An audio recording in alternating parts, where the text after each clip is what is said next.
जैसे पहले का माइंडसेट क्या है लोगों का, अगर आप अपने घर में जाकर के देखोगे, पुराना माइंडसेट क्या है, प्रॉपर्टी ले लो। उसके लिए इतने पागल हैं लोग जिसकी कोई हद नहीं है। मैं सही कह रहा हूं, गलत कह रहा हूं? सही कह रहे हो।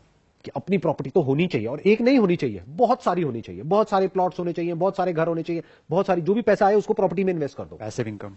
नॉट इवन पैसिव इनकम, क्योंकि वो प्रॉपर्टीज बहुत लोगों ने तो ले लेकर के डाली हुई है, और वहां से ना रेंट आ रहा है ना कुछ आ रहा है, और रेंट आ भी रहा है तो वो रेंट उससे कम है जितना कि अगर वो उसको बैंक में रखेंगे तो वहां से रेंट आएगा। और प्रॉपर्टी में अब उतनी एप्रिसिएशन भी नहीं हो रही है जितनी पहले एक जमाने में होती थी।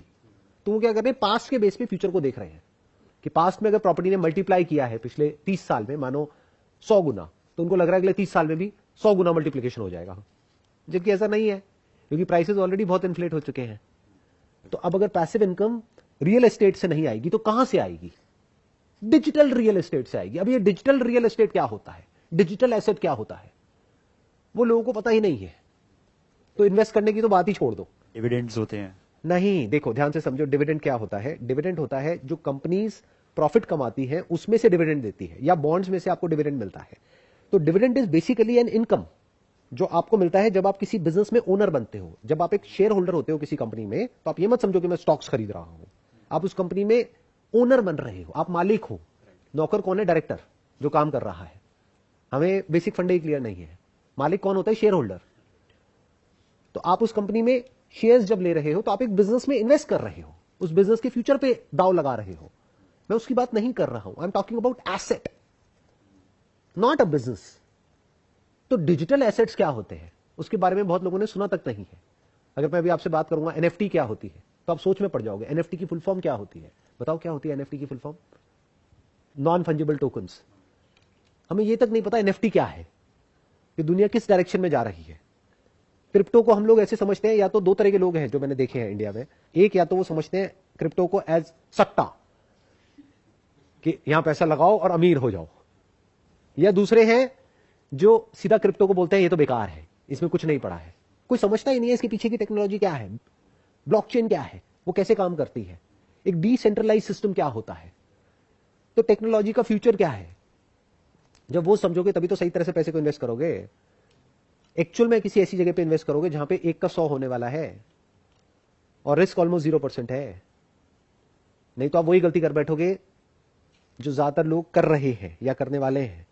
क्या? एक रेजिडेंशियल प्रॉपर्टी आपने खरीदी जो है मानो 3 करोड़ की, और उसका रेंट है मान लो सिर्फ 30,000 रुपए महीना, तो साल का कितना हुआ?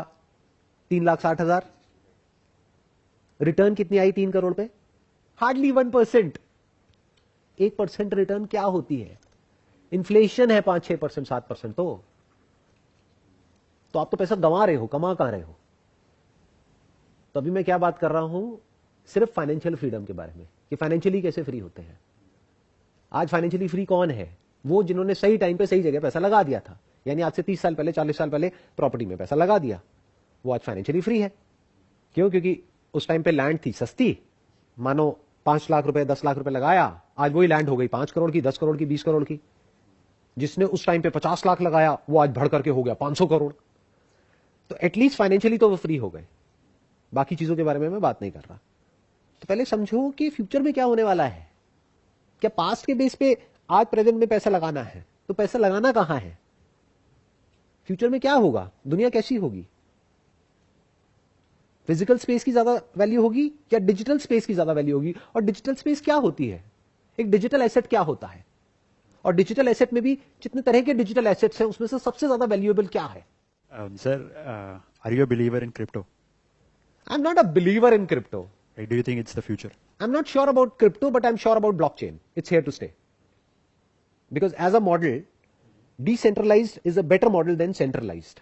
मतलब क्या कि आपने जहां भी पैसा इन्वेस्ट किया हुआ है वहां से जो इंटरेस्ट आ रहा है वो इतना है कि वो आपके लाइफस्टाइल को सस्टेन कर सके, तब आप फाइनेंशियली फ्री हो। आपको जो भी करंट लेवल ऑफ लाइफस्टाइल है, अगर उसको आप सस्टेन कर सकते हो बिना कुछ करे, तो आप फाइनेंशियली फ्री हो। फिर जो भी करना है वो करो, नहीं करना है तो मत करो।